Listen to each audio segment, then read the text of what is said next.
to catch the trolley that would take her up to the Loyola College of Nursing, where she would be taught more of the things she had already learned from her father. The nuns at Loyola were dedicated nurses, and they knew what they were doing. Some were outstanding teachers, but others were simply mired in the medicine of the last century. Ruth was frustrated and bored, but Father paid her tuition, and what Father wanted, Father got. Ruth tugged at her school uniform, a white apron over a long white dress, which would never see a spot of blood. "What did they say, Grandpa?" He was frowning. "John is enlisting. They've rushed his graduation at Harvard so he can go home and join the Royal Army Medical Corps." "How can they rush graduation?" Ruth asked. "That seems silly.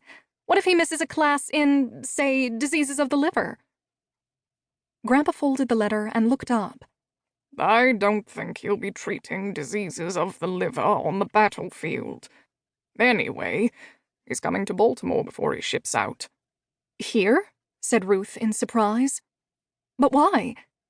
"For one thing," said Grandpa, "I haven't seen him since he was 3 years old. For another, you two have a common interest." "You mean medicine?" Ruth asked. "Oh, Grandpa, what could I possibly talk about with him? I'm not even a nurse yet, and he's a doctor." She spread her hands. "Should we discuss how to wrap a bandage?" "As long as you discuss something." He pushed the letter across the table to her and got up. "You'll be showing him around town."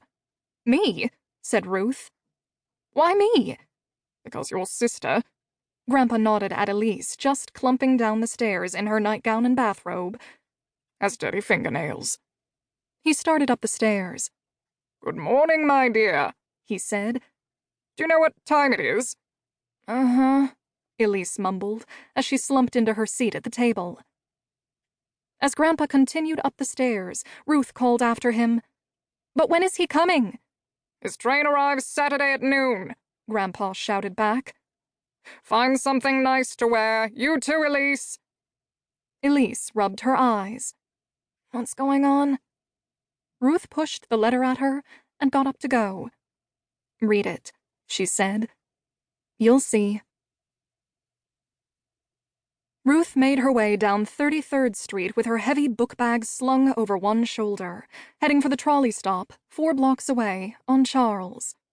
Summer classes were almost over, and as usual, the August air in Baltimore was impenetrably hot and almost unbreathable.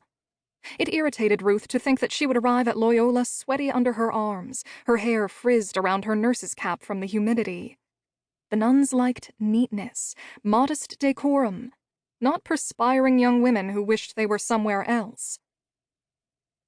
Elise, Ruth thought, as she waited for a break in the noisy traffic on Charles Street, could have driven her in the motor car, but no, she'd slept late. Her younger sister could do pretty much anything, it seemed, except behave like a girl.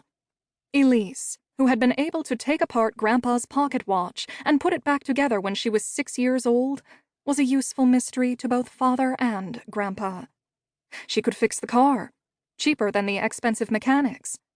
For some reason, Elise wasn't obliged to submit to the same expectations as Ruth. She could keep her nails short and dirty.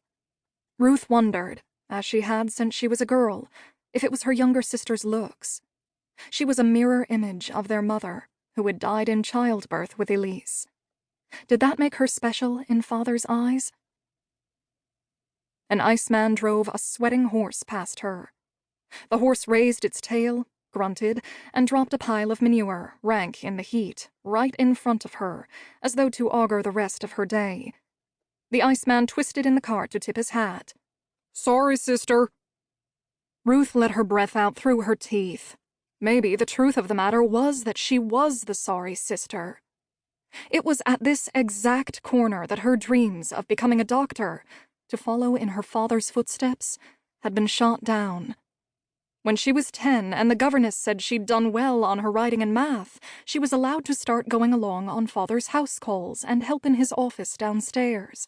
Father had let her do simple things at first: mix plaster while he positioned a broken ankle, give medicine to children with the grip, but she watched everything he did and listened carefully.